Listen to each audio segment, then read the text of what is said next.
네, 존경하는 국민 여러분, 그리고 국회의장님과 선배 동료 의원 여러분, 국민의힘 국회의원 김민전입니다. 저는 오늘 참으로 참담한 마음으로 이 자리에 섰습니다. 한국 민주주의가 후퇴하는, 한국 의회 민주주의가 후퇴하는 현장에 서 있기 때문입니다. 왜 그런지 지금부터 설명드리겠습니다. 간단하게 국회의 역사를 말씀드리겠습니다. 우리 국회의 초대 선거는 PT가 나오고 있나요?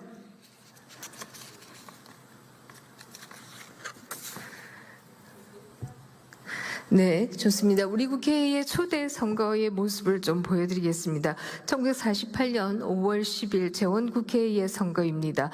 그 당시에 석 달간에 있었던 선거 방해의 인명 피해는 사망이 500여 명에 이르고 부상이 700여 명에 이릅니다.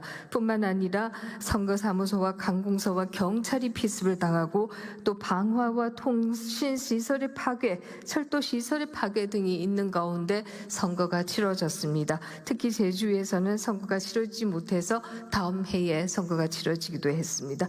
그럼에도 불구하고 95.5%의 투표율을 보이면서 좌익들의 선거운동 방해에 대한 반대에도 불구하고 단독 정부 수립의 열성을 온 국민이 다 보였다 이렇게 말씀드리겠습니다.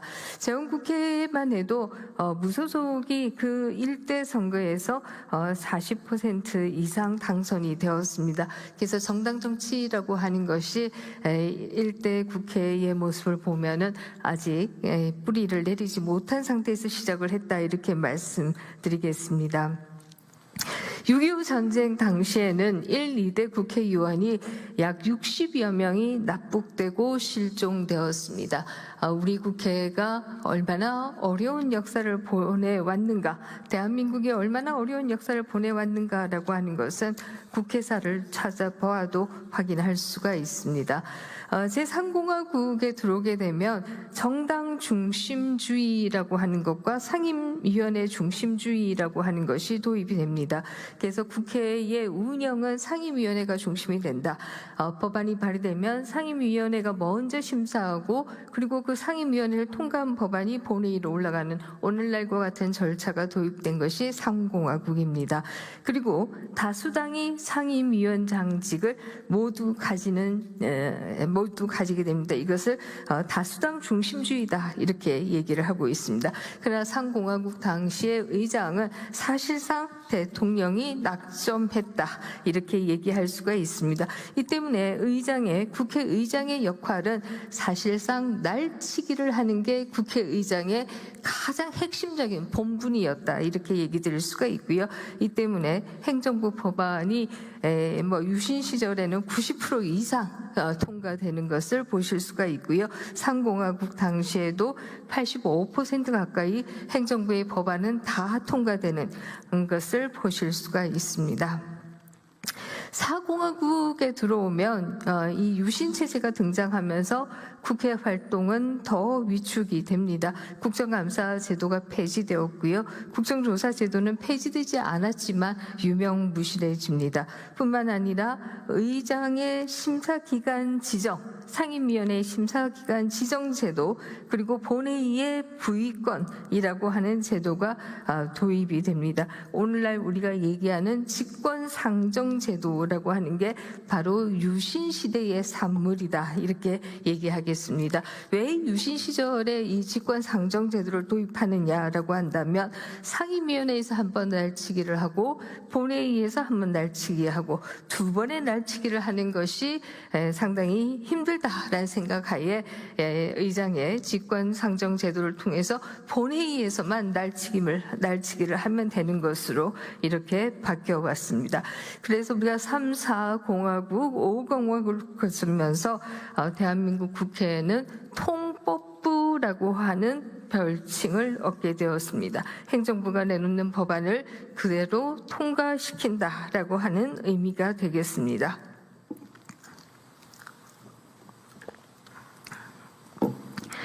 민주화와 함께 대한민국 국회의 개혁 방안이라고 하는 것은 어떻게 하면 통법부의 오명을 벗을 것이냐라고 하는 것이었습니다. 특히 국회의장은 선거에 의해서 선출하게 되고 국회의장의 당적 이탈 제도를 도입합니다. 이것은 국회의장이 다수당의 혹은 여당의 얼굴마담이 아니라 진정한 중립적인 사회자의 역할을 해야 한다라고 하는 의미로 의장의 당적 이탈 제도가 도입이 되었습니다. 뿐만 아니라 교섭단체의 협의에 의한 국회 운영 원칙이라고 하는 것이 도입됩니다. 이것은 다수당이 마음대로 법안을 통과시키는 국회가 아니라 적어도 교섭단체가 서로 협의하는 가운데 국회를 운영하자라고 하는 의미입니다. 이 때문에 교섭단체의 의석수에 따라서 상임위원장직을 배분하고 특히 17대 국회 이후로는 의장직을 가지지 않은 원내 2당이 상임위원장직을 갖는 것으로 관행이 만들어지게 됩니다. 그리고 민주화 이후에는 이 직권상정 제도를 조금 고치게 됩니다. 의장이 심사기관을 지정할 때는 교섭단체와 협의해서 지정하는 것으로 했지만 그러나 민주화 이후에도 의장의 직권상정 제도는 숫자가 많지는 않지만 계속되었고 소위 날치기라고 하는 것의 역사는 민주화 이후에도 일부 계속된다 이렇게 말씀드리겠습니다. 민주화 이후에 국정감사와 국정조사 제도는 복원이 됩니다. 이런 가운데 2012년 국회 선진화법이 도입이 됩니다. 이 국회 선진화법에서는 의장의 직권 상정 제도를 어떻게 하면은 이제 좀 더 민주화시킬 것이냐 이것에 대한 고민을 하게 됩니다. 그래서 의장의 직권 상정이라고 하는 것은 천재지변, 전시, 사병 등 국가 비상사태 그리고 교섭단체 간의 협의가 아니라 합의가 있을 때 직권 상정을 가능하도록 직권 상정 제도를 약화시키게 됩니다. 유신 시대에 만들어진 이 제도가 2012년에 와서야 이제 완전히 약화되게 되었다 이렇게 말씀드릴 수가 있습니다. 그 대신에 특정 상임위원회에서 지나치게 오랫동안 법안을 찾고 있는 것을 막기 위해서 안건 신속 처리 제도라고 하는 것이 도입이 됩니다. 안건 신속 처리 제도를 도입하면서 또 다른 한편에 있어서는 그렇게 하는 경우에 있어서 야당의 힘이 너무 약화되는 것이 아니냐 하는 고민을 하게 되고 또 다른 한편에 있어서는 전 국민의 다양한 의견을 수렴하지 못하는 것이 아니냐 하는 고민을 하게 됩니다. 이 때문에 무제한 토론 도입과 무제한 토론 제도의 도입과 더불어서 안건조정위원회를 설치하게 됩니다.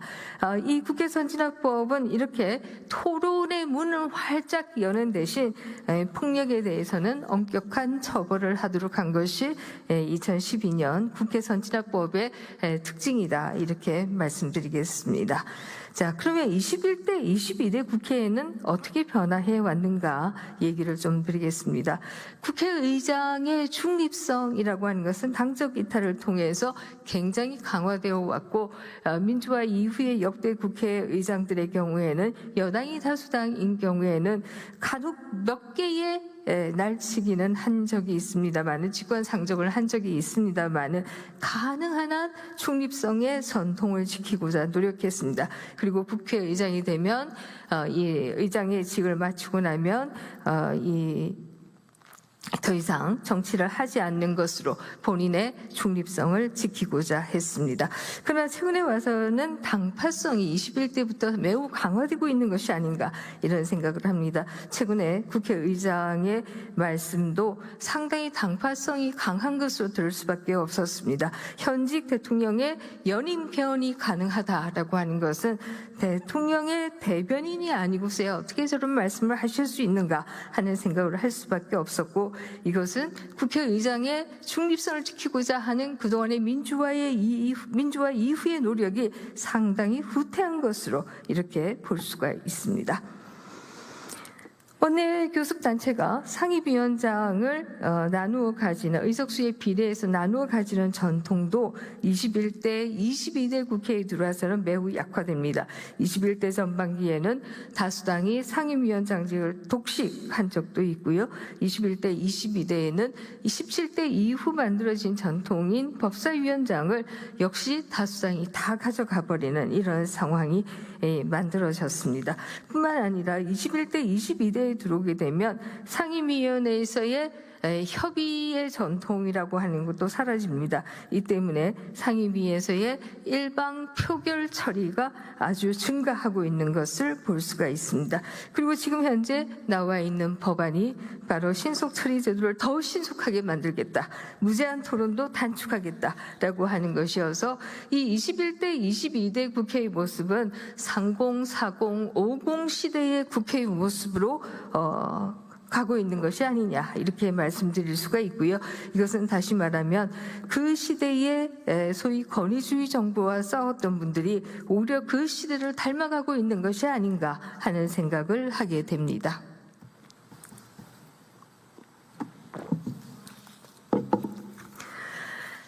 앞에서 문금주 의원께서도 일하는 국회 말씀을 하셨고요.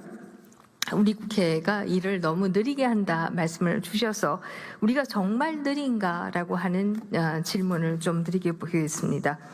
19대, 20대, 21대, 22대 가결 법률 건수와 심사 기간이 나와 있는 표가 되겠습니다.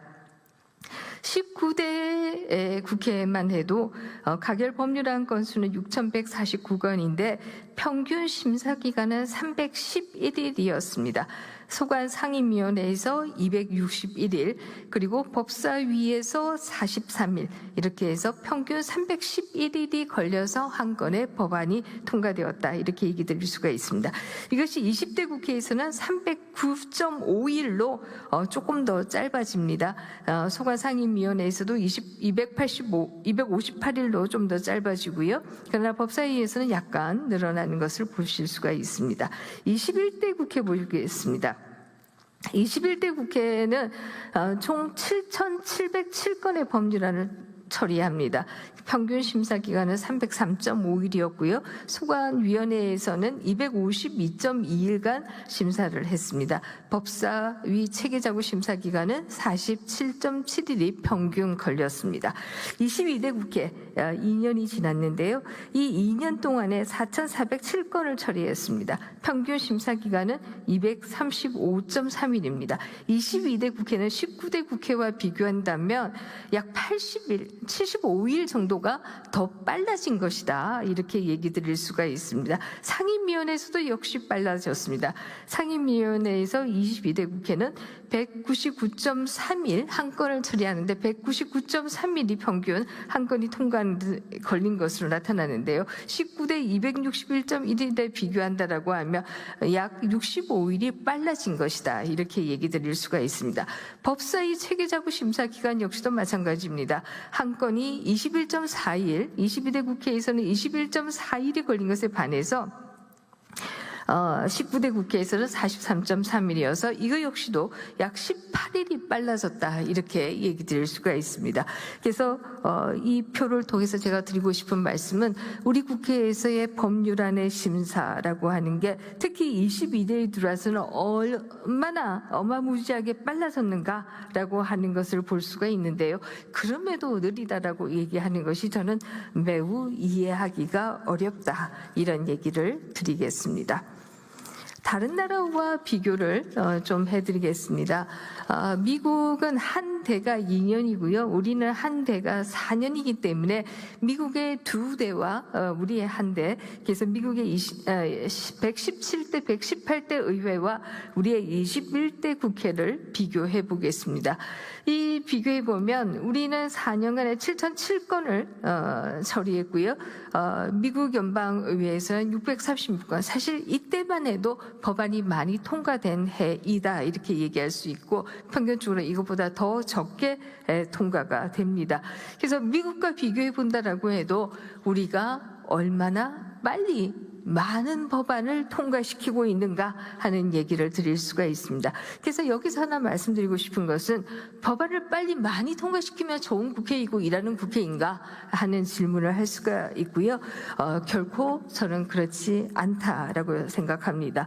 많은 민주주의 국가의 국회들은 빨리 많은 법안을 통과시키는 것이 목적이 아니라 어떻게 하면 더 숙고할 것이냐가 목적이 되겠습니다. 그 다음 페이지에 보시면 미국 법안의 심사 과정이 나와 있습니다.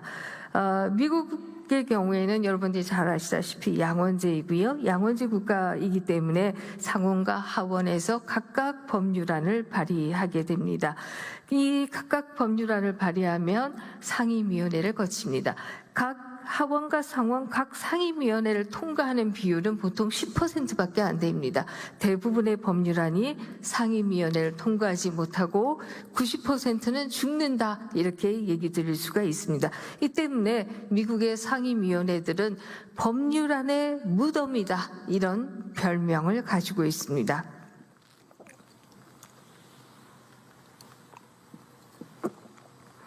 대부분의 법률안들이 이 상임위원회에서 죽고 이 상임위원회를 통과하는 것은 10건 중에 1건 정도이다 이렇게 얘기 드릴 수가 있고요. 이 법안들이 다시 본회의에 가서 심의를 하게 됩니다. 그런데 상원과 하원에서 심의한 법안이 유사하지만 다른 경우가 대부분입니다. 이렇기 때문에 양원협의체라고 하는 것을 운영하고요. 이 양원협의체에서 상원에서 통과된 법률안과 하원에서 통과된 법률안을 다시 서로 협의해서 하나의 법률안으로 만들게 됩니다. 이 하나의 법률안으로 만들어진 것은 다시 상원과 하원의 본회의에 보내게 되고 이 본회의에서 어느 한 원이라도 통과시키지 않으면 이 법안은 죽는 것이 되겠습니다. 다시 말하면 미국의 심사 과정은 많은 법안을 빠른 시간에 빨리 통과시키기 위한 것이 아니라 어떻게 하면 더 꼼꼼하게 천천히 갈 것인가라고 하는 것이 심사의 목적이다 이렇게 말씀드리겠습니다. 사실 법을 지키는 사람들의 입장에서 본다라고 해도요. 어떤 법이 어떻게 바뀌는지 어떻게 알고 그 법들을 다 지키겠습니까? 그렇기 때문에 특히 법 하나에는 수많은 시행령이 따르게 되고 그 시행령 하나하나를 어떻게 시민들이 다 알고 지키겠습니까? 이 때문에 법이 빨리 바뀌는 것은 결과적으로 법을 지키지 못하게 만드는 것이다 라고 하는 것이 소위 민주국가들의 상식이다 이렇게 얘기 드릴 수가 있습니다. 근데 우리는 일하는 국회라고 하는 이런 바에 일하는 국회가 마치 법안을 많이 빨리 통과시키는 것처럼 이렇게 생각한다라고 하면 이것은 권위주의 시절에나 통하던 얘기이다 이렇게 얘기 드리겠습니다. 네, 그 다음 넘어가겠습니다.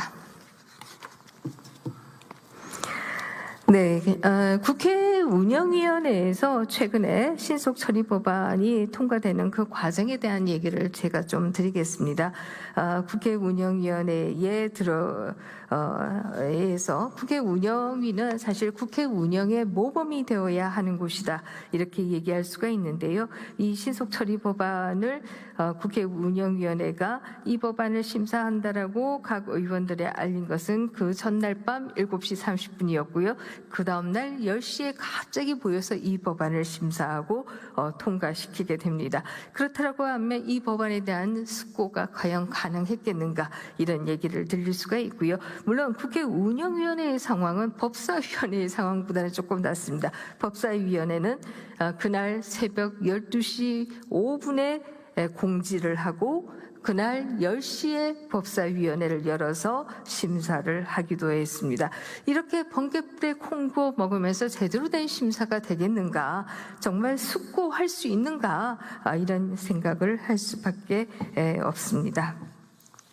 사실 제가 국회 운영위원회에서 들은 이 신속처리 안건 법안을 고쳐야 되겠다 하는 논리로 많이 들은 것은 신속처리 안건의 데드라인이 330일인데 이것은 국회가 실제로 운영하고 있는 법안의 처리 기간보다 짧다. 그러므로 이걸 더 빨리 해야 되겠다. 이 논리였습니다. 그러나 제가 앞에서 말씀드린 것처럼 우리 국회는 너무 많은 법안을 너무 빨리 통과시키고 있는 상황이기 때문에 그것을 기준으로 해서 그것이 짧기 때문에 더 빨리 해야 된다. 이것은 논리가 맞지 않는 것이다. 이렇게 얘기 드리겠습니다. 지금 현재 신속처리 제도는 위원회에서 180일인데 이것을 60일로 줄이겠다. 법사위에서 90일인데 이것을 30일로 줄이겠다. 그리고 이 본회의에 부의되면 60일 내에 본회의로 오게 되면 60일 내에 상정하게 돼 있는 것을 즉각 상정하도록 하겠다. 해서 90일 내에 신속 처리하겠다라고 하는 것이 목적이다. 이렇게 얘기 드릴 수가 있습니다. 사실 지금까지 민주당은 본인들이 원하는 법안을 놀라운 법안들을 엄청나게 통과시켰습니다. 그런데 무엇을 위해서 이 신속 처리 제도를 이렇게 바꾸려고 하는 것인가 하는 질문을 하지 않을 수가 없습니다.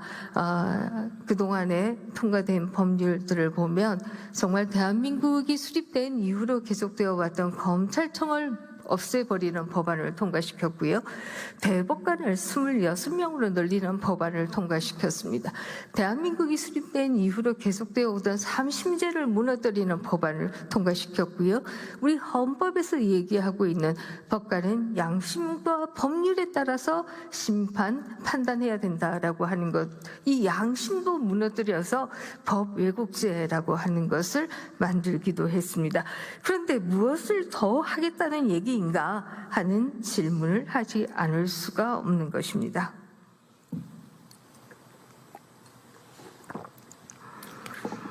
이번 본회의에 올라오지는 않았습니다마는 국회 운영위원회에서는 필리버스터 제도도 고치겠다라고 하는 법안들도 있었습니다. 물론 이것은 아마 전략적으로 이번에 올리지는 않은 것 같습니다.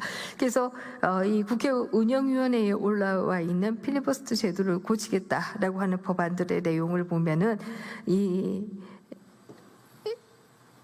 필리버스터의 시작을 위한 요구, 지금 현재는 3분의 1, 제적의원의 3분의 1로 요구하는 것을 5분의 1로 요구하는 대신에 3분의 1의 찬성이라고 하는 관문을 하나 더 만들겠다 이렇게 얘기하고 있습니다. 뿐만 아니라 더 중요한 것은 필리버스터를 하고 있는 도중에 5분의 1의 의사정족수를 지켜야 한다. 이것이 지켜지지 않는 경우에는 회의를 정지 가능하다. 이런 제도를 넣고 있고요. 그리고 종결은 좀 더 쉽도록 해서 5분의 1의 요구로 5분의 3의 찬성 이렇게 하도록 하고 있습니다. 그래서 요는 필리버스터 제도에 있어서 지금과 같이 이렇게 빈 자리가 있는 것이 아니라 적어도 정족수의 5분의 1을 채워야 된다. 이걸 이제 얘기하는 것인데요. 이것은 필리버스터 제도와 맞지 않습니다. 미국의 필리버스터 제도의 경우에는 한 의원만 5분의 1의 요구, 3분의 1의 요구 이런 것도 없습니다. 한 의원이 요구하면 하게 되는 것이고요. 역시 미국의 필리버스터도 발언의 종결은 5분의 3으로 하고 있습니다만은 5분의 3으로 종결하는 경우에도 30시간 더 발언하도록 하고 있습니다. 필리버스터는 원래 본인 혼자도 계속 발언하는 것이기 때문에 여기에 정족수를 요구하겠다, 의사 정족수를 요구하겠다 이런 제도 자체는 전혀 없습니다. 그래서 필리버스터 제도를 왜 이렇게 강화하려고 하는 것이냐, 이것은 단 하루의 필리버스터 이후에 법안을 통과시키는 것, 이것도 못 견디겠다라고 하는 다수당의 오만이 아닌가 이런 생각을 합니다. 아무리 저희가 반대해도, 아무리 필리버스터를 해도 다수당은 하루가 지나고 나면 다 법안을 통과시키고 있습니다. 그런데 그것도 하지 않겠다라고 하는 게 필리버스터 제도를 더 강화시키겠다라고 하는 그런 법안이 나온 이유가 아닌가 이런 생각을 합니다. 네, 그동안 또 국회에서 22대 국회에서 얼마나 다수당이 일방적으로 국회를 운영해 왔는가 몇 가지 지표로 보여드리겠습니다. 지금 보여드리는 표는 18대에서 22대 국회 각 위원회에서 일방 표결 다 타협하지 않고 일방으로 표결로 끝낸 경우입니다. 18대는 44건이고요. 19대는 10건이고요. 20대는 7건입니다. 그리고 21대는 63건이었는데 22대는 320건입니다. 그래서 22대 국회가 다수당이 얼마나 일방적으로 운영했는가라고 하는 것은 이 위원회에서의 표결 건수로도 우리가 확인을 할 수가 있습니다. 22대 국회 문금주 의원께서는 앞에서 어느 위원회가 가장 법안을 통과시키지 않았는지 그 퍼센테이지로 보여주시던데요. 저는 반대의 퍼센테이지를 좀 보여드리겠습니다. 22대 상임위원회에서 가장 일방 다수결 표결을 많이 한 곳이 어디냐? 법제사법위원회가 단연 1위입니다. 192건을 했고요. 그다음에 가방위가 61건, 행안위가 23건을 했습니다. 법제사법위원회는 사법체제와 관련된 법안에서 주로 일방 표결을 했다 이렇게 얘기 드릴 수가 있고요. 과방위는 아시다시피 과방위가 다루고 있는 언론과 관련된 제도들이다. 미디어와 관련된 제도들이다. 이렇게 얘기 드릴 수가 있습니다. 그런데 검찰, 법원, 또 방송, 언론 뭐 이런 기관들은 그 사회의 심판에 해당하는 기관들입니다. 그 사회가 얼마나 민주적이냐를 보는 척도 중에 하나는 심판의 중립성입니다. 그런데 이 심판과 관련된 제도들을 이렇게 일방적으로 통과시켰다라고 하는 것은 심판이 중립적일 수 없게 만들었다라는 얘기가 아닌가 이런 생각을 합니다. 여러분들께서 많이 보신 민주주의는 어떻게 무너지는가라는 책에서도 이 민주주의가 무너지는 조건 중에 하나로 심판 외수를 얘기하고 있는데요. 심판이 중립적이지 않으면 민주주의가 무너진다라고 하는 것이지요. 그런데 법제사법위원회가 다루는 기관도 심판과 관련된 기관이고요. 한 사회의 과방위도 마찬가지입니다. 그런데 이런 기관에서 일방적으로 표결을 했다라고 하는 것은 우리 사회의 심판들이 중립적이지 못하도록 만들었다. 이런 얘기다. 이렇게 얘기 드리겠습니다.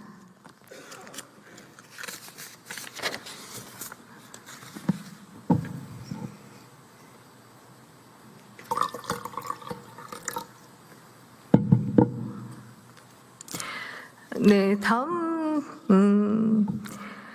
그래프를 보겠습니다. 다음 그래프는 탄핵 소추 건수가 되겠습니다.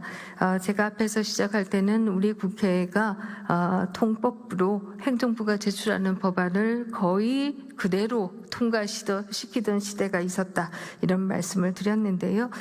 그 반대의 현상으로 21대, 22대 1년의 경우에는 국회가 행정부를 어떻게 탄압했는가라고 하는 것을 오히려 보여주는 것이 아닌가 이런 생각을 합니다. 역대 국회의 탄핵 소추 건수는 총 54건입니다. 그런데 21대 국회에서 13건이 탄핵 소추안이 발의되었고요. 22대 첫 1년 동안에 20건이 탄핵소추안이 발의되었습니다. 미국의 탄핵소추 제도의 경우에는 탄핵소추안이 의회를 통과한다라고 해도 직무정지가 되지 않습니다. 그러나 우리는 탄핵소추안이 통과되면 직무정지가 되기 때문에 사실 32건의 안이 발의되었고 그중에 통과된 안들을 본다라고 하면 월 평균 1.6건이 발의가 되었는데요. 이 안들이 결국 행정부를 마비시키는 행정부의 직무정지를 통해서 마비시키는 역할을 했다 이렇게 얘기 드리겠습니다.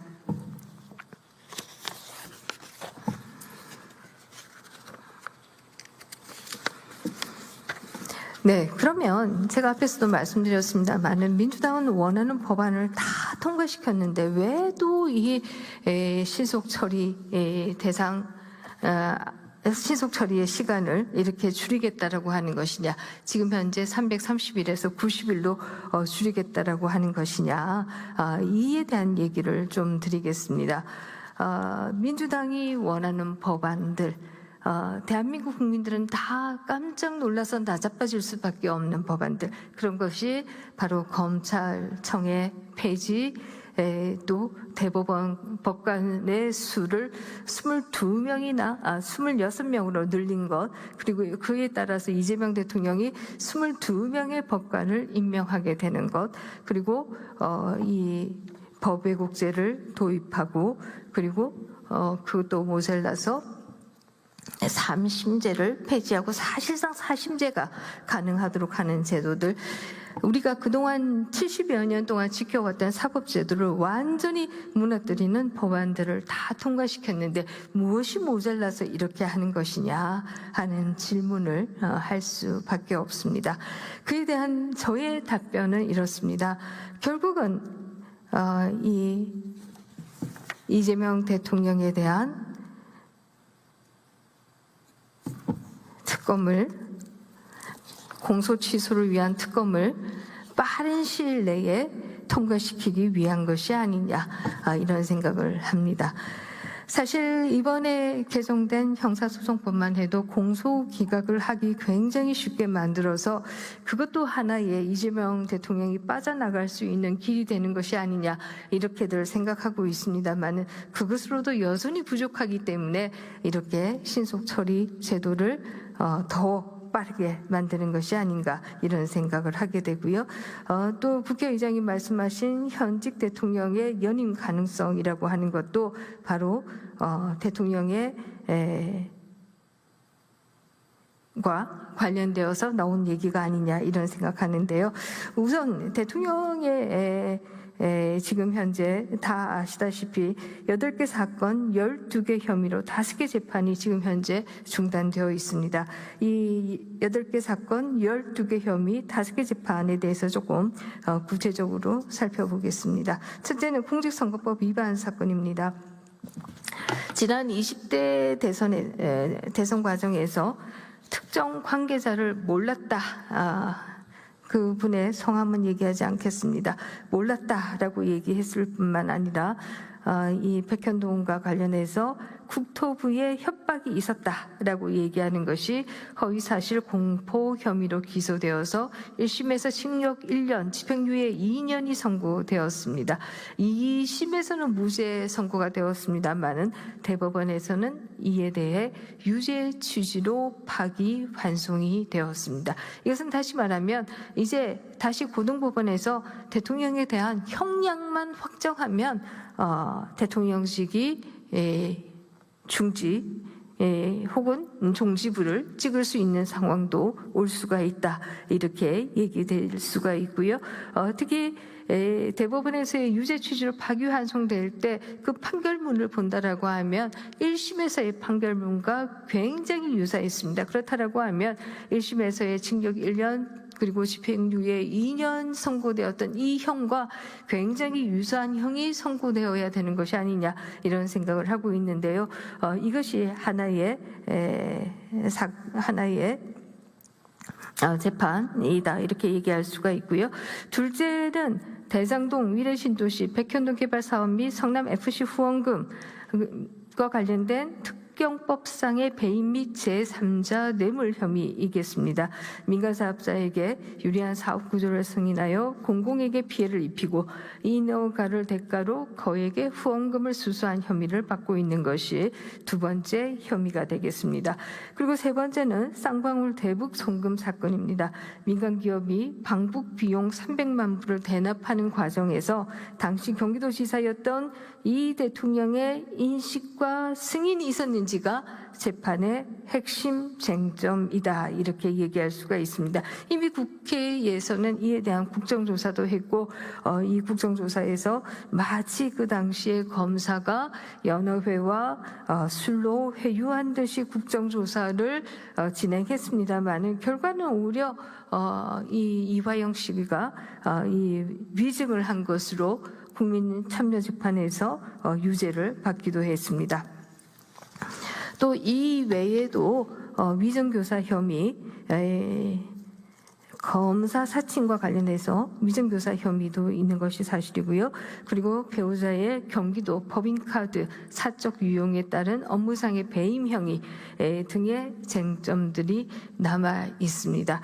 이것은 대통령의 임기가 종료된다라고 하면 결국 다수의 사건들에서 사법 절차가 아마 재개될 수밖에 없을 것이다. 이렇게 얘기할 수가 있고요. 이 건수 하나하나가 다 엄청난 건수들이기 때문에 굉장히 많은 형량이 나올 수도 있을 것으로 예상할 수가 있습니다.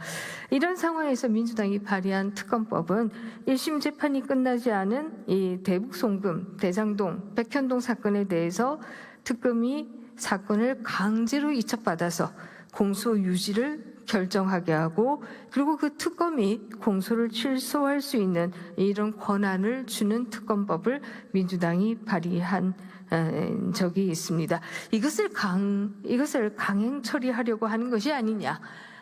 최근에 통과시킨 형사소송법의 공소기각만으로는 불안해서 이 특검법을 강행 처리하기 위해서 이런 신속 처리 법안을 또 통과시키는 것이 아니냐 이런 추정을 하게 됩니다. 특히 이 특검법에 민주당이 발의한 특검법을 보면은 기존의 공소 업무를 담당했던 검사가 특검의 지휘를 따르지 않으면 직무에서 배제하는 조항, 이런 놀라운 조항조차도 있는 것이 사실인데요. 그런데 문제는 이 특검의 임명권이 대통령에게 있다라고 하는 것이죠. 물론 추천은 대통령이 하지 않겠습니다만은 결국 임명은 대통령이 한다라고 한다면 스스로 재판관이 되는 것이 아니냐. 누구도 자신의 사건에 있어서 판관이 될 수 없다라고 하는 근대 사법의 법치주의의 대원칙과는 정면으로 위반하는 것이 아니냐 이런 생각을 하게 됩니다. 그럼에도 민주당이 이 패스트트랙 법안을 밀어붙이는 것은 이 공소기각제도도 형사소송법에 그야말로 몰래 끼워 넣다시피 한 이 공소기각제도만으로는 성이 차지 않아서 이 특검법도 통과시키겠다, 밀어붙이겠다라고 하는 의미가 아닌가 이런 추정을 해봅니다.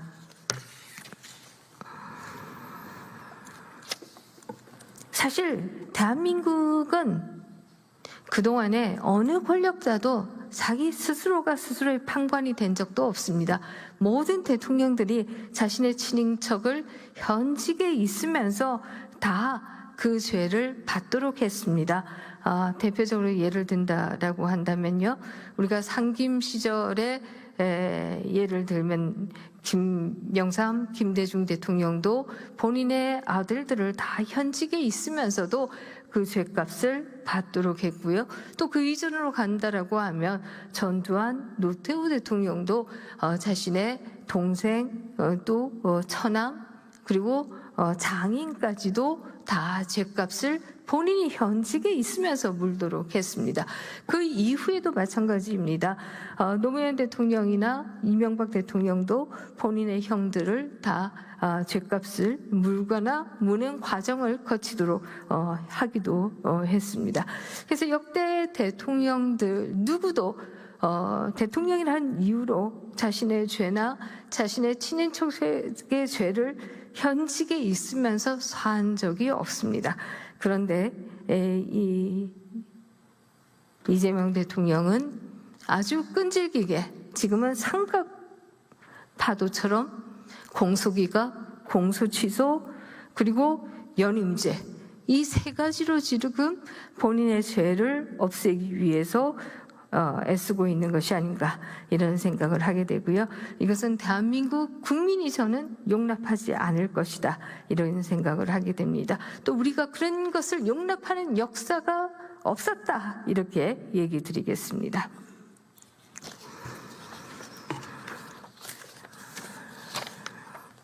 사실 지금 현재 민주당이 대통령의 이 사법 리스크로 인해서 지금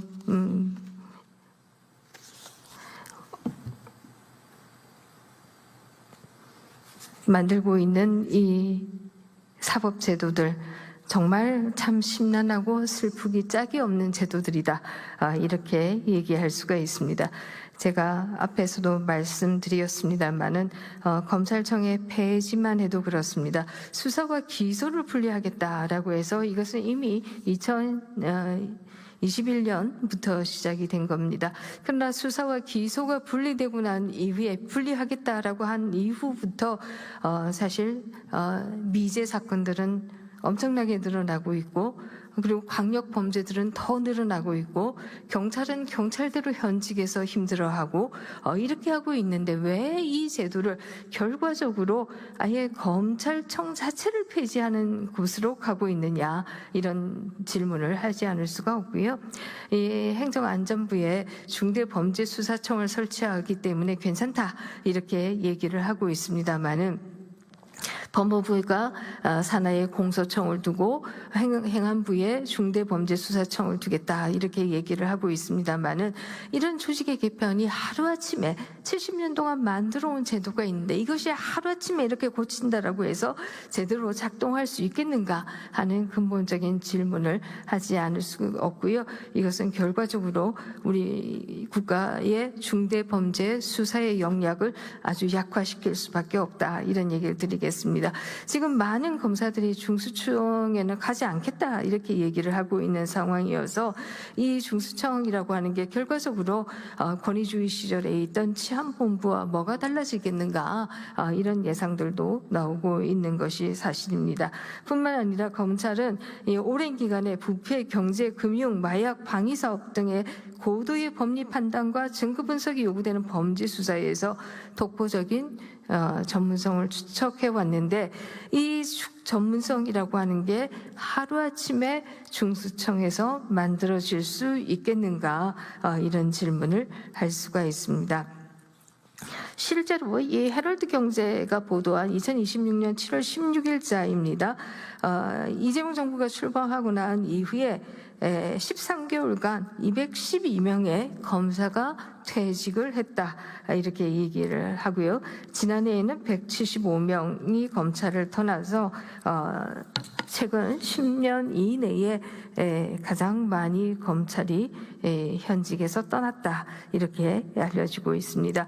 아마 민주당은 검사가 떠나니 잘된 일이다 이렇게 생각하시는지 모르겠습니다만은, 그동안에 축적된 검사의 수사력이라고 하는 것, 이것이 붕괴되는 경우에 있어서 결국 누구에게만 좋은가라고 한다면 범죄자들에게만 좋은 것이 아닌가, 이런 생각을 할 수가 있고요. 이것은 결국 대규모의 수사 공백과 국민 피해가 예상된다, 이렇게 얘기 드리겠습니다. 그리고 그 피해는 결국 국민들이 다 지게 되는 것이다, 이렇게 얘기할 수가 있겠지요. 또 이 거대 수사기관에 대한 사법적인 견제 장치, 특히 이 특사경에 대한 사법적인 견제 장치가 없는 경우에, 이 특사경은 주로 민생과 관련된 범죄 혐의에 대한 수사를 하게 될 텐데, 결과적으로 이 특사경들이 부패하는 경우에 있어서는 민생의 침해가 엄청나게 커질 것이다, 이런 생각도 해볼 수가 있습니다. 이번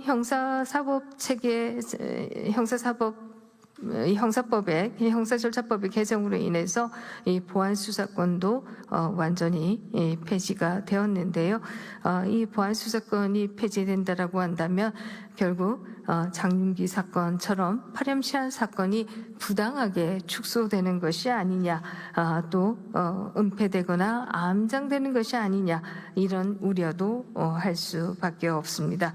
결국 국민들은 치안이 잘 유지되기를, 죄 지은 사람들이 벌 받기를 바라는 것이고, 그것이 공정한 사회다, 이렇게 얘기할 수 있는데 왜 그것을 못하게 하려고 이렇게 하시는 것이냐, 이런 질문을 드릴 수밖에 없습니다.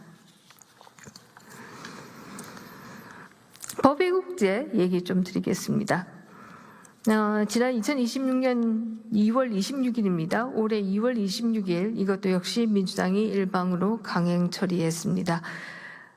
이 법외국제는 이미 시행이 되었고요. 이 법외국제는 형사사건의 수사, 기소, 재판 과정에서 법관이나 검사, 수사 담당자가 타인에게 위법하거나 부당한 이익을 주거나 권익을 해칠 목적으로 법령을 의도적으로 잘못 적용한 경우, 증거를 조작하는 경우 행위를 처벌한다라고 하는 것인데, 사실 이 법외국제의 1호 고소 고발 사건이 대법원장입니다. 이렇게 되면은 사법의 권위라고 하는 것은 결국은 땅에 떨어지는 것이 아니냐, 이런 생각도 해볼 수가 있습니다. 물론 그동안의 검찰 수사나 경찰 수사에서 증거를 명백하게 조작하거나 이런 의혹이 있던 사건이 하나도 없다, 이렇게 생각은 하지는 않습니다. 그럼에도 이 법외국제의 도입은 결과적으로 국가사법 시스템 전반에 상당한 위축을 초래할 것이다, 이렇게 생각이 들고요. 특히 사법부의 위축이 가장 큰 문제가 아닌가, 이런 생각합니다. 사법부는 각 재판부가 자율적으로 재판을 한다, 또 법관의 양심에 따라서 재판한다, 이렇게 되기 때문에 조직적으로 보호되는 검찰이나 경찰 조직과는 다르다. 이게 결과적으로 외부의 압력에 더 취약하게 만드는 것이 아니냐, 이런 걱정을 하게 됩니다. 그래서 이 법외국제가 의도적으로 잘못 적용된 것, 합리적인 범위, 재량적 판단 등 그 구성 요소가, 지금 법외국제의 구성 요소가 매우 추상적이고 모호해서 사실상 재형법주의상의 명확성의 원칙에 위반될 소지도 역시 있음에도 불구하고 이런 법외국제를 통과시킨 것은 사법을 여론으로 혹은 권력으로 위축시키겠다라고 하는 것으로 보일 여지가 충분히 있다, 이런 얘기를 드릴 수가 있습니다. 최근에 형사절차법에 공소기각을 시킬 수 있는 요건을 완화시키고 사법부가, 재판부가 공소기각시킬 수 있는 여지를 열어놓은 것도 법외국제와 함께 엮어서 본다라고 한다면 역시 상당히 권력자에게 유리한 제도로 보일 수밖에 없다, 이런 생각을 하게 됩니다.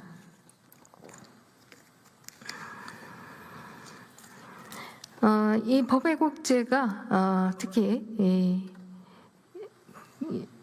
이미 악성 고소고발 남발, 민생 수사의 공백을 이미 초래하고 있다라고 하는 얘기들도 나오고 있습니다. 뉴스원이 2026년 5월 10일 보도한 것에 따르면 법 시행 두 달 만에 전국 경찰에 접수된 고소고발 대상자는 무려 3,272명에 달하고 이 중에 경찰관이 1,067명, 검사가 269명, 법관이 193명에 달한다라고 합니다. 또 고소인 한 명이 경찰관을 포함해서 800여 명을 한꺼번에 고소한 사례도 있다, 이렇게 알려지고 있습니다. 결국 법외국제라고 하는 게 일종의 만인 대 만인의 투쟁 상태를 사법체계에서 만든 것이 아니냐, 이런 생각을 하게 되고요. 결과적으로 악성 고소가 쏟아지는 가운데, 고소 고발이 남발하는 가운데 수사 현장도 막대한 지장을 받고, 경찰도 역시 마찬가지입니다. 법외국제 고소에 대비해야 되는 상황이 되고요. 검사들도 마찬가지이죠. 그래서 경찰들도 지금 사건 처리에 있어서 법외국제의 대상이 되지 않아서 방어용 보고서를 쓰는데 엄청난 시간을 보내고 있다, 이렇게 알려지고 있습니다. 가해자와의 격리, 접근 금지, 재량적 판단에 필요한 사안에서 경찰은 몸을 사리게 되고 사기, 폭력, 성범죄 등 민생 사건 수사가 지연되면서 수사 공백 사태가 발생하고 있다라고 하는 현장의 목소리들이 나오고 있습니다. 그 피해는 결국은 국민에게 고스란히 돌아가는 것이다, 이렇게 얘기 드릴 수가 있습니다. 세 번째는 형사사법체계의 붕괴와 정치 권력의 종속이라고 얘기할 수가 있을 겁니다. 판결에 불만이 있으면 결국 항소나 상고를 통해서 다퉈야 합니다. 다시 말해서 이 사법 체계 내에서 다퉈져야 됩니다. 그런데 법외국제는 대법원의 확정 판결이 난 사건조차도 담당 법관을 고소해서 판결을 뒤집으려고 하는 이런 상황들이 발생하고요. 이로 인해서 사실상 사법부의 독립을 흔들고 있다. 법관이 양심에 따라서 판결하는 것을 흔들고 있다. 이렇게 얘기들이 나오고 있습니다. 법 시행 첫날 제1호 고발 대상이 이재명 대통령 사건의 파기환송심 재판을 담당했던 조희대 대법원장과 박영재 대법관이었다는 사실은 바로 이 권력자에게 사법부가 종속되도록 만드는 것이 아니냐, 이런 우려를 하게 됩니다. 결국 정치 권력이 여론을 앞세워서 수사, 기소, 재판에 관여하고 최종적으로 형사사법을 정치 권력에 종속시키는 그런 상황이 발생하는 것이 아니냐, 사법부의 무력화가 일어난다, 이런 의심을 할 수밖에 없습니다. 이처럼 국가 형사사법 체계의 근간을 흔들고 국민에게 돌이킬 수 없는 피해를 줄 수 있는 중대한 부작용이 속출하고 있음에도 후반이 무리하게 추진이 되었습니다.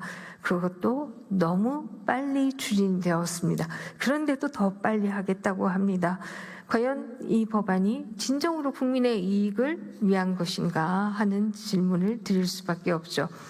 앞에서도 말씀드렸습니다만 대법관의 증언 26년 2월 민주당의 일방적인 강행 처리로 법사위원회를 통과했고요. 결국 본회의도 통과했습니다.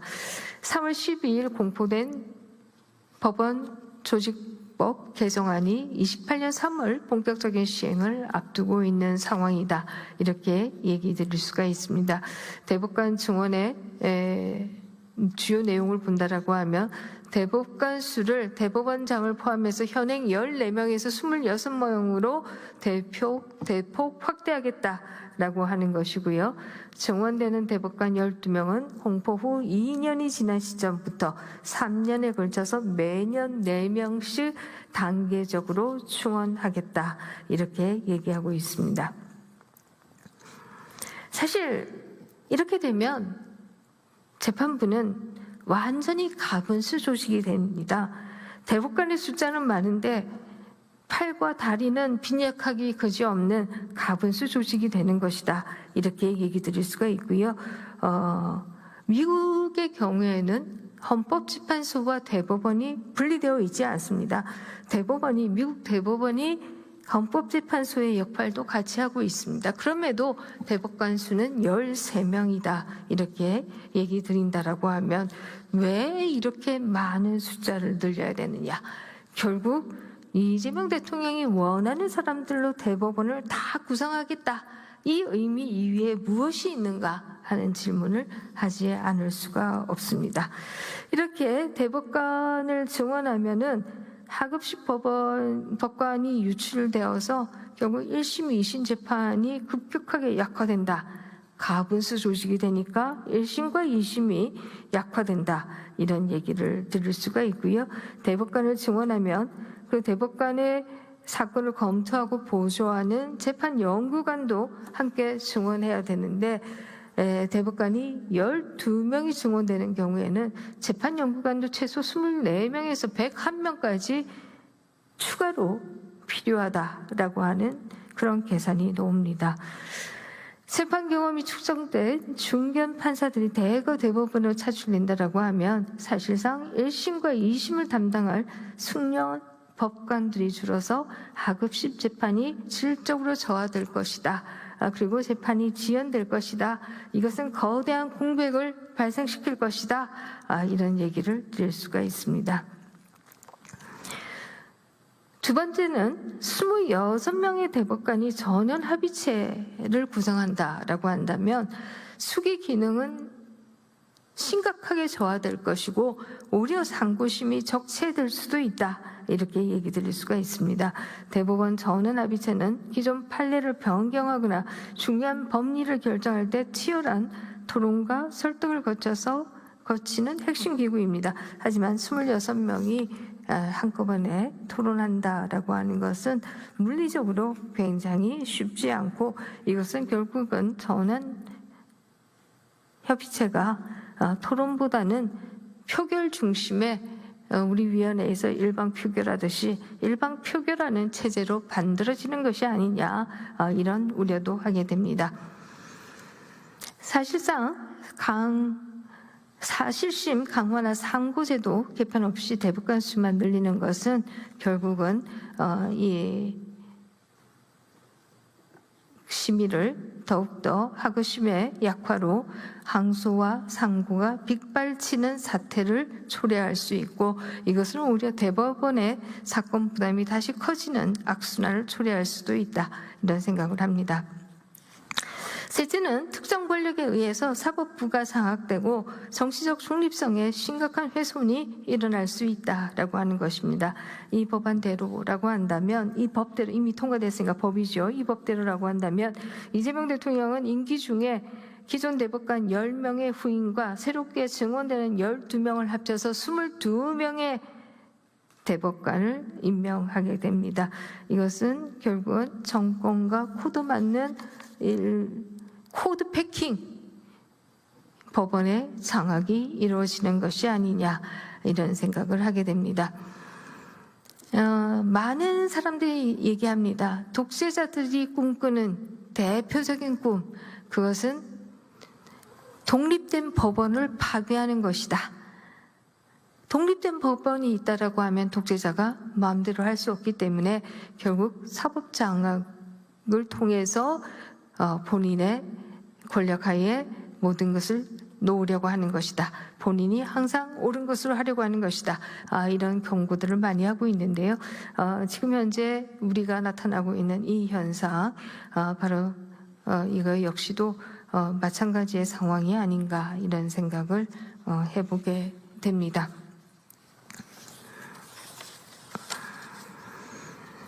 네, 재판 헌법 소원제, 사심제. 재판소법은 2026년 3월 12일 이거 역시도 강행 처리했습니다. 제가 지금 이 얘기를 다시 하는 이유는 이렇게 중대한 법안들을 다 강행 처리했는데 왜 또 신속 처리 법안을 통과시키려고 하는 것이냐라고 하는 질문 때문입니다. 그것은 결국 공소, 취소, 특검법을 빨리 해치우겠다라고 하는 목적이 있기 때문에 그렇게 하는 것이 아닌가, 이런 생각을 하게 되는데요. 이 재판 헌법 소원제 다시 한번 살펴보겠습니다. 재판 소원제의 주요 내용은 일정한 요건에 해당하는 법원의 확정 재판도 헌법 소원의 대상으로 포함시키자라고 하는 것입니다.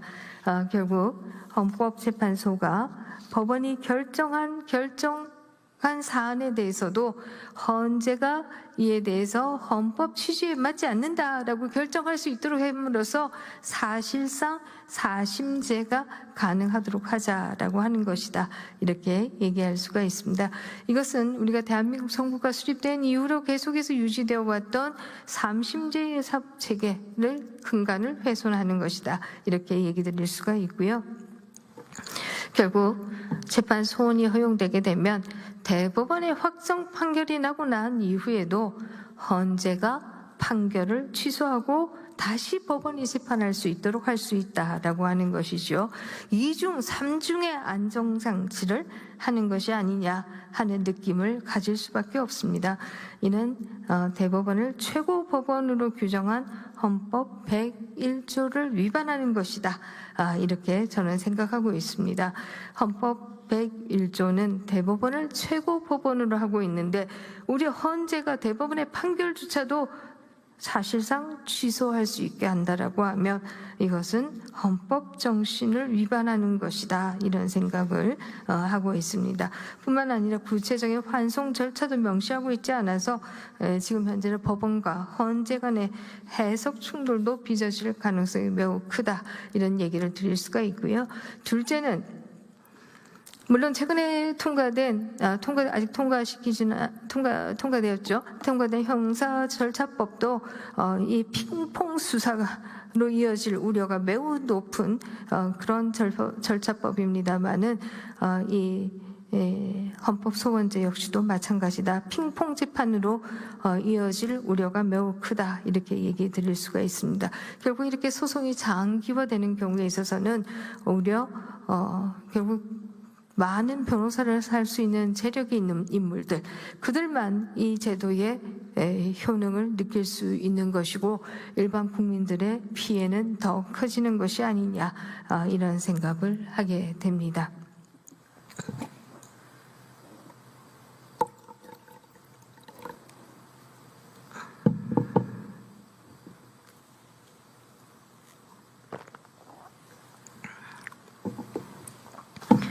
그리고 일반 국민은 이 과다한 소송 비용 부담에 기약 없는 희망 고문과 소송의 지옥에 빠져들게 될 것이다.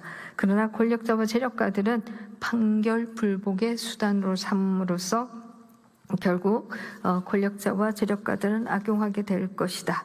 이런 생각을 하게 됩니다.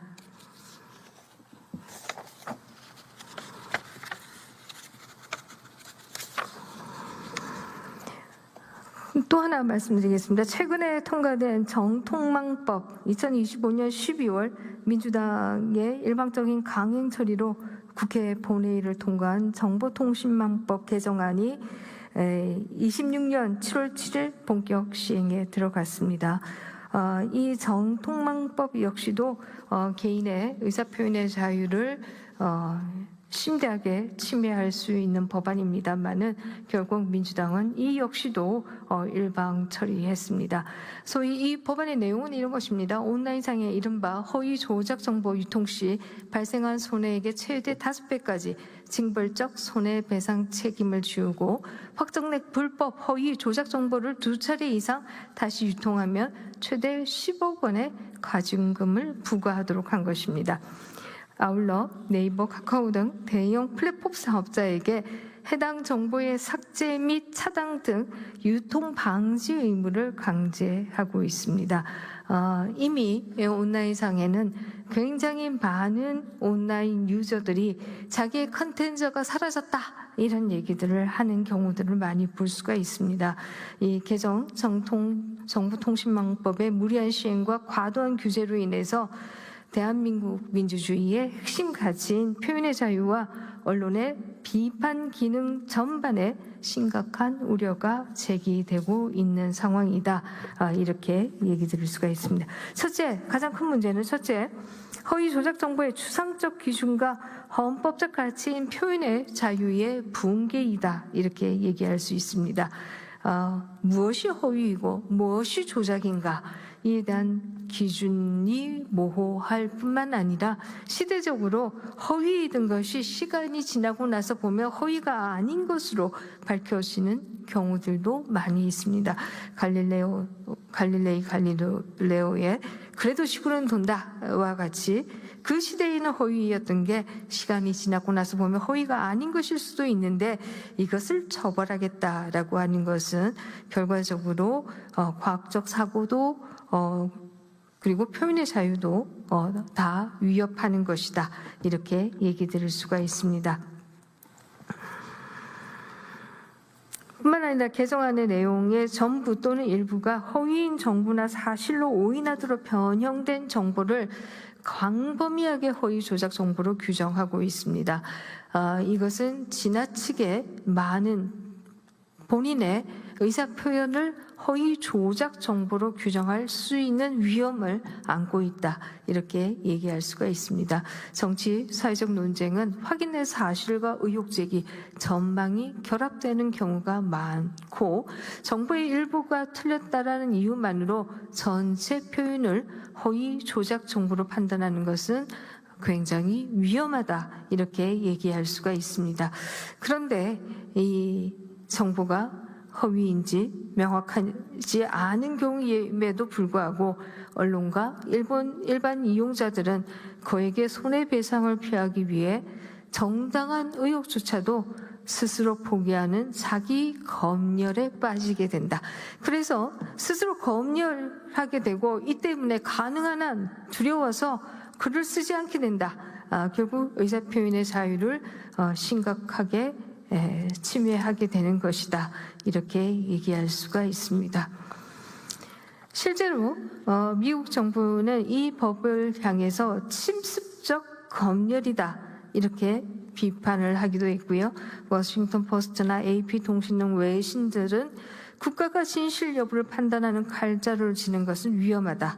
세계에서 가장 강력한 가짜뉴스는 가짜뉴스 규제법이다. 이렇게 평가하고 있습니다. 세계에서 가장 강력한 가짜뉴스 규제법이다라고 하는 것은 세계에서 가장 강력하게 의사표현의 자유를 침범할 수 있다라고 하는 의미가 되겠습니다. 그리고 이것은 민주주의의 공론장을 위축시킬 것이다. 이런 생각을 하게 됩니다. 저는 이 소위 입틀막법 때문에 젊은 세대들이 얼마나 두려워하고 있는가 굉장히 많이 들었습니다. 뿐만 아니라 제가 굉장히 아이러니로 느끼는 것은 그렇게 민주주의를 얘기했던 분들이 서울 광화문 광장에서 김일성 만세도 외칠 수 있는 것이 민주주의라고 얘기했던 분들이 왜 이런 법을 통과시키는가? 너무 자가당착적이다 이런 생각을 하게 되는 것이지요. 둘째는 검열 공포로 인한 대규모 디지털 망명과 일반 국민들의 피해입니다. 정통법 개정으로 대형 인플루언서뿐만 아니라 일반 이용자의 게시물 역시 언제든지 플랫폼의 일차적 판단에 따라 신고, 삭제, 계정 제한이 이루어질 수가 있습니다. 중앙일보 26년 7월 7일자 보도에 따르면 대형 온라인 커뮤니티 게시물 본문을 분석한 결과 개정안에 대한 부정적 반응이 무려 80.4%에 달할 정도로 국민적 불안감이 팽배해 있다고 합니다. 저는 그 이상일 것이다 이렇게 생각합니다. 정말 많은 젊은 분들이 이 입틀막법에 대한 우려, 그들이 SNS를 많이 사용하는 층이기 때문에 더더욱이나 자기 글이 이에 해당될까봐 굉장히 우려하는 것을 볼 수가 있었습니다. 그래서 이 온라인 커뮤니티 이용자들 사이에서는 거액의 처벌을 피하기 위해서 단정적 표현 대신에 간접 화법을 써야 한다. 그러나 위험하니 댓글을 이모티콘으로 달아야 한다. 같은 그런 매뉴얼까지 공유되고 있는 것 잘 알고들 계실 겁니다.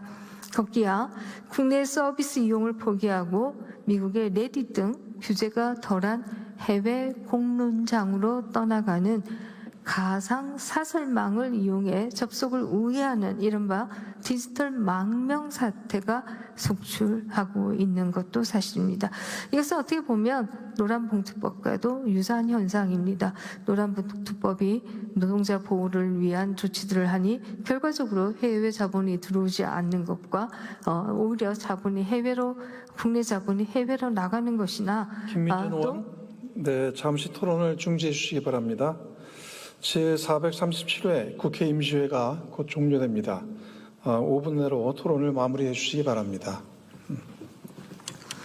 예, 마찬가지의 상황이다 이런 생각을 하게 됩니다. 헌법이 보장하는 표현의 자유를 누리지 못하고 선량한 국민들이 숨겨야 하는 억압과 공포를 누려야 한다면 이것이 민주주의냐라는 얘기를 할 수밖에 없고, 이러려고 우리가 민주화를 했느냐 이런 질문을 던질 수밖에 없습니다.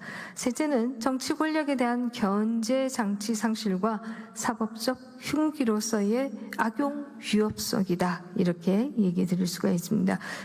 이 법안은 감시를 받아야 할 대통령과 정부, 여당 인사, 고위공직자 등 권력자들마저 자신에 대한 정당한 비판과 의혹 제기를 허위 조작 정보라 주장하며 거액의 징벌적 손해배상을 청구할 수 있는 무기를 쥐어준 것이 아니냐 이런 얘기를 드릴 수가 있고요. 결국 이 법 역시도 그동안에 민주당이 을지로위원회다, 약자를 위한다 말들 해오셨습니다마는 결과적으로 정치 권력과 대기업 등 입막음용 소송을 남발하게 될 수 있는 능력을 가진 자들만 유리하고, 또 언론과 시민의 감시 기능은 오히려 무력화시키는 것이 아니냐, 이런 우려를 하게 됩니다. 결과적으로 권력형 비리의 초기 보도, 내부 고발이 부당하게 축소되거나 은폐될 가능성도 배제할 수 없는 것이 사실이다, 이런 생각을 하게 됩니다. 이처럼 지금까지 민주화 이후 그 누구도 어느 정부도 생각해보지 않았던 법안들이 속속 국회를 통과하고 또 이 법들이 실시되고 있는 이런 상황에서 무엇을 위해서 더 빨리 일하자고 하는 것이냐, 더 빨리 많은 법안을 통과시키는 것이 정말 대한민국 민주주의와 민생을 위한 것이냐, 아니면 민주당의 핵심 지지층의 만족을 위한 것이냐 하는 질문을 하지 않을 수가 없습니다. 뿐만 아니라 이 신속 처리 법안이 오늘 이 패스트트랙이 오늘 필리버스터의 대상인 법안인데요. 이미 우리 22대 국회는 너무 많은 법안을 너무 빨리 시키고 있고, 이것은 세계적인 민주주의 국가들과 비교해도 역시 너무 많은 법안을 너무 빨리 통과시키고 있으며, 국민들이 많은 법안을 통과시킨다고 더 행복해지는 것이 아니라 법을 지키기 더 어렵게 만드는 것이다, 이렇게 얘기 드릴 수가 있습니다. 법 하나에 따라오는 시행령들이 무수하게 많고, 그 시행령들을 다 지켜나가려고 한다라고 하면 그 변화된 시행령을 어떻게 인지하고 지켜나갈 것이냐, 법의 안정성을 어떻게 지킬 것이냐, 이런 문제의식을 가질 수밖에 없습니다. 그래서 저는 민주당이 제발 초심으로 돌아가시길 바란다, 이런 생각을 합니다. 학창시절 민주주의를 그렇게 얘기했듯이 어떻게 하면 대한민국의 민주주의를 더 공고히 할 것이냐에 대한 문제의식을 가지고 방안을 저희와 머리를 맞대고 같이 연구해 나가시기를 바랍니다. 그렇다라고 하면 저희가 그것을 막아설 이유는 하나도 없다, 이렇게 얘기 드리겠습니다. 국민의 민생을 위하고 민주주의를 더 공고하게 하자는데 누가 반대를 하겠습니까? 그렇지 않고 지금과 같이 대한민국이 70년 동안 축적해온 시스템을 무너뜨리고 있기 때문에 저희가 이렇게 필리버스터도 하고 반대 의견도 내놓는 것이다, 이렇게 얘기 드리겠습니다. 반대에만 불쾌하게 생각하시지 마시고 같이 무엇이 진정한 민주주의인가, 무엇이 진정한 민생인가 같이 머리를 맞대시기를 바랍니다. 이렇게 마무리하겠습니다. 네, 김민전 의원 수고하셨습니다.